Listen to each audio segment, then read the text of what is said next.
एक अतिशय मोठी बातमी येते। लाल किल्ल्याजवळ स्फोट झाल्याची माहिती मिळते। लाल किल्ला मेट्रो स्टेशन आहे आणि त्याच ठिकाणी हा स्फोट झाल्याची माहिती सध्याची आहे। एका गाडीमध्ये हा स्फोट झालाय आणि या स्फोटानंतर परिसरातल्या 3 गाड्यांना आग लागल्याची माहिती मिळते। सगळ्यात मोठी बातमी दिल्लीत लाल किल्ल्याजवळ स्फोटाची घटना घडलेली आहे। लाल किल्ला मेट्रो स्टेशन आहे, त्याच्या गेट जवळ एक गाडी उभी होती आणि त्या कारमध्ये हा स्फोट झाल्याचं कळतंय। स्फोटानंतर परिसरातल्या 3 गाड्यांना आग लागलेली आहे। घटनास्थळी पोलीस, अग्निशमन दलाच्या गाड्या पोहोचलेल्या आहेत। गाडीमध्ये स्फोट नेमका कसा झाला, कोणी जखमी झालेला आहे का, ही गाडी इथे आणून पार्क कोणी केलेली होती, ती गाडी नेमकी कुणाची होती, याबद्दलची माहिती थोड्याच वेळात समोर येईल। पण दिल्लीतली सगळ्यात मोठी बातमी, लाल किल्ला मेट्रो स्टेशनच्या गेटजवळ एक गाडी होती, त्या गाडी स्फोट झालाय।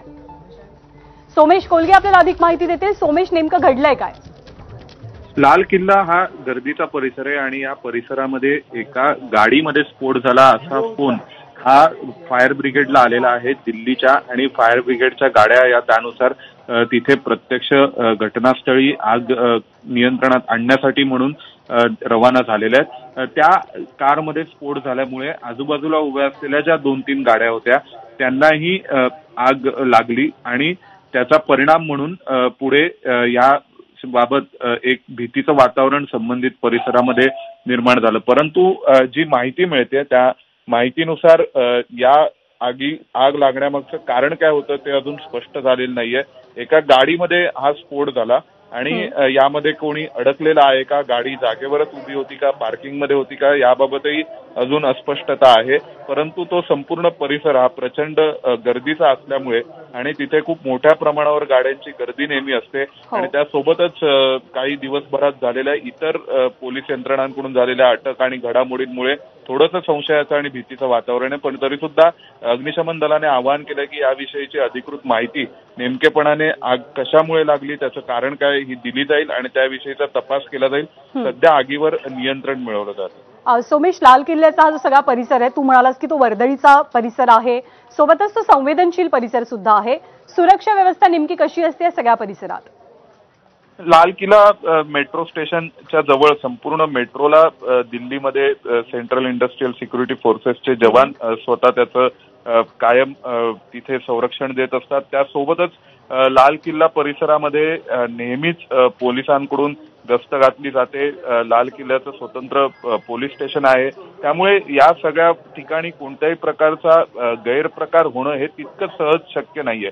कदाचित शक्यता आहे की ही आग कुठल्या तरी कारमधील टेक्निकल फॉल्टमुळे सुद्धा लागलेली असू शकते आणि त्याचा स्फोट झालेला असू शकतो किंवा सीएनजी गाडीचा हा स्फोट असू शकतो आणि त्याचा परिणाम म्हणून आजूबाजूच्या 2-3 गाड्यांना आग लागलेली असू शकते। कारण ज्या पद्धतीने लाल किल्ला मेट्रो स्टेशनच्या गेट नंबर 1 जवळ हा प्रकार घडलाय त्यामुळे निश्चितच तिथे कायम वर्दळ असते आणि त्यासोबतच लाल किल्ला जो प्रत्यक्ष आहे तिथपासून हे साधारणपणे 800 ते 900 मीटर अंतरावरती मेट्रो स्टेशन आहे आणि तिथे हा प्रकार घडलेला आहे। त्यामुळे आता नेमकं आगीचं कारण हे तपास यंत्रणा शोधतील, फायर ब्रिगेड शोधेल आणि त्यानंतरच या आगीमागे दुसरं काही कारण होतं का, वेगळं काही कारण होतं का, हे याविषयीचा अंदाज बांधणं योग्य राहील। परंतु सध्या तरी ही आग सर्वसाधारणपणे लागली आणि तसाच फोन हा इथल्या अग्निशमन दलाला आलाय की एका कारमध्ये स्फोट झाला आणि त्याचा परिणाम म्हणून आजूबाजूच्या 2-3 गाड्यांना आग लागली आणि ती विझवण्यासाठी तात्काळ तिथे अग्निशमन दलाच्या गाड्याही पोहोचलेल्या आहेत। सोमेश, तू मगाशी उल्लेख केलास की आगीकडे थोडंसं संशयानं पाहिलं जाण्याचं कारण म्हणजे 1-2 दिवसात पोलिसांनी केलेल्या कारवाया। सो या कारवाईंची कशी पार्श्वभूमी आहे आजच्या स्फोटाच्या किंवा आगीच्या घटनेला? या सगळ्यामध्ये काही केसेस अशा झालेल्या आहेत की ज्या तमिळनाडूमध्ये झाली होती किंवा इतर ठिकाणी की जिथे गाडीचा वापर केला गेला होता दहशतवाद्यांकडून एखादा स्फोट घडवण्यासाठी, पण त्यानंतर तशाच स्वरूपाचा हा प्रकार असावा असं वाटण्याचं कारण नाही। त्याचं आणखीन एक दुसरं कारण असं आहे की अगदी 6:55 ते 6:56च्या दरम्यान हा फोन अग्निशमन दलाला आला होता अशी एक अधिकची माहिती मिळते आणि टाईप ऑफ काही प्रकारचा एक ब्लास्ट झाला कारमध्ये आणि त्यामुळे गाड्यांना आजूबाजूच्या आग लागली। 7 अग्निशमन दलाच्या गाड्या देखील तातडीने घटनास्थळी पोहोचल्या आणि त्यांच्याकडून आगीवर काबू मिळवण्याचं, नियंत्रण मिळवण्याचे प्रयत्न सुरू आहेत. त्यामुळे या सगळ्याच्या दृष्टीने या कारमध्ये आग स्फोट जाणीवपूर्वक घडवण्यात आला होता का किंवा तसा काही त्यामागे कट होता का, हा एक तपासाचा दृष्टिकोन असू शकतो. परंतु सध्यापर्यंत जी माहिती मिळते त्यानुसार की आत्ता तरी जे अग्निशमन दलाचं म्हणणं आहे त्यानुसार अगदी 18:56 ते 18:55 म्हणजे 20 मिनिटापूर्वीच याविषयीचा फोन कॉल आलेला आहे आणि तातडीने आगीवर नियंत्रण मिळवण्याचे प्रयत्न सुरू आहेत आणि अद्यापपर्यंत तरी तिथे मोठ्या प्रमाणावर कुठल्या प्रकारची वित्तहानी किंवा जीवितहानी झालेली असल्याची माहिती अजूनपर्यंत समोर आलेली नाहीये. त्यामुळे कदाचित हा टेक्निकल फॉल्टमुळे घडलेला देखील असू शकतो. अग्निशमन दलाकडून आवाहन करण्यात आलंय की लोकांनी शांतता ठेवून कुठल्याही प्रकारच्या अफवेवर विश्वास न ठेवता याबाबत होत असलेल्या सर्व तपासापर्यंत आणि त्याच्या येणाऱ्या निष्कर्षापर्यंत थांबलं पाहिजे. हा सगळा परिसर या स्फोटाच्या किंवा आगीच्या घटनेनंतर रिकामा करण्यात आलेला आहे का?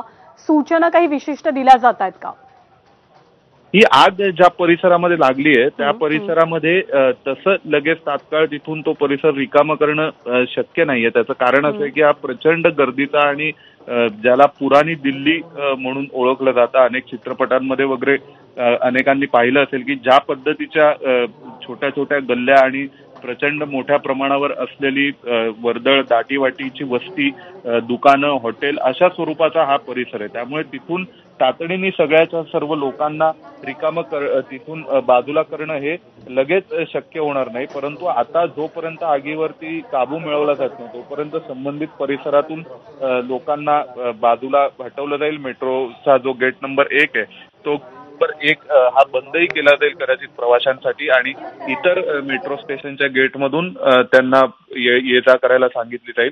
आणि सध्या या पहिल्यांदा आगीवर नियंत्रण मिळवून त्यानंतर मग आग लागण्याचं कारण काय याविषयीचा तपास हा निश्चितच फायर ब्रिगेडकडून केला जाईल प्राथमिकपणे आणि नंतर मग पोलीस यंत्रणा देखील ज्या प्रोटोकॉल प्रमाणे आगीचा तपास करतात तर पोलीस यंत्रणा तपास करतील आणि त्यानंतर मग याविषयीचे निष्कर्ष नेमकेपणाने सांगितले जातील की खरोखर यामध्ये काही वेगळा अँगल आहे की ही आग सर्वसाधारण एखाद्या टेक्निकल फॉल्टमुळे किंवा सीएनजीचे गाड्यांचे जसे स्फोट होतात त्याचा प्रकार म्हणून आग लागली होती.